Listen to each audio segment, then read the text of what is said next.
We're seeing very, very few really good opportunities. We're well cashed up, we're ready to go. We're looking at projects every day, and as I say, it's difficult to find the quality projects. There are a lot of projects around, but it's very competitive right now. And my experience is the big ones, the really good ones you see very quickly. You know, if someone comes into the office and within minutes, you see this is a real opportunity. There's some guys that have done some amazing exploration and deserve all the credit for them. But by and large, junior mining has turned into a case of mining the stock market more often than not. You know, too often in Canada, Australia, London, it's just been a case of insiders rorting the stock market with cash shells, etc., recycling the same things that have been discarded by majors over and over again.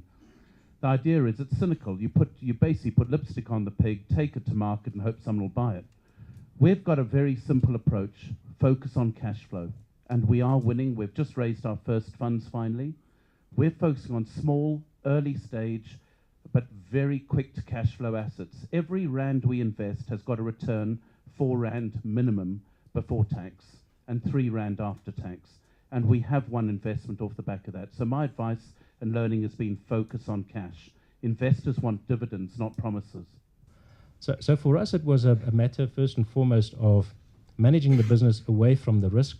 I think taking stock of that risk and being very honest with ourselves about the risk, calling it what it was, and not, I think in these jurisdictions in particular, which are sometimes perceived to be slightly more challenging jurisdictions, the market's not interested in listening to your excuses. You know, you can go on a roadshow and say, yeah, we've got a business that didn't do well, but it's for a very good reason. They're interested in returns. They're interested in results. So you've got to rather show that you can manage those risks, or that you can manage your way around those risks. In our case, it was really a matter of getting away from the old geared assets and moving towards a more mechanized process and building infrastructure on that.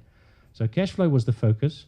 Deployment of resources and capital in the right areas where we're going to enhance and increase and extend our cash generating capacity, our ability, acquiring the right sort of assets that could extend the life of that model, and of course incorporating a whole host of other things into the model as well. Shareholders are interested in real returns.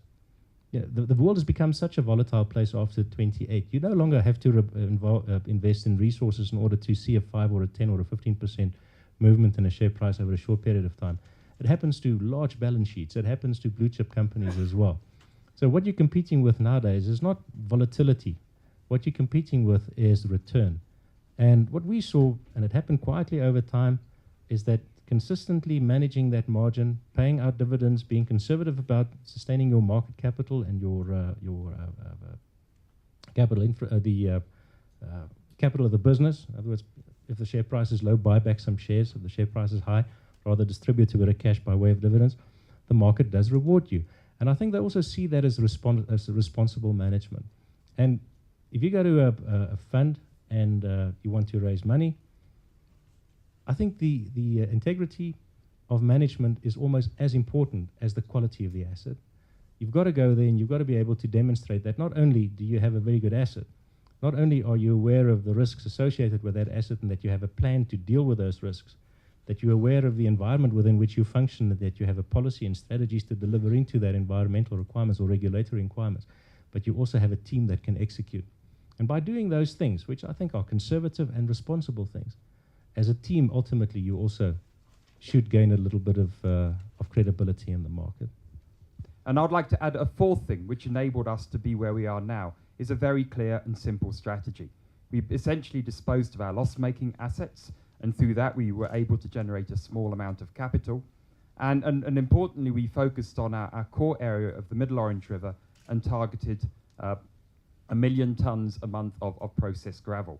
And what we've been able to do over the past 3 years is take ourselves up from round about 250,000 tons a month to just under 1 million tons of processed gravel now, and reduce our operating costs from $6 a ton to just under $4 a ton in 3 years.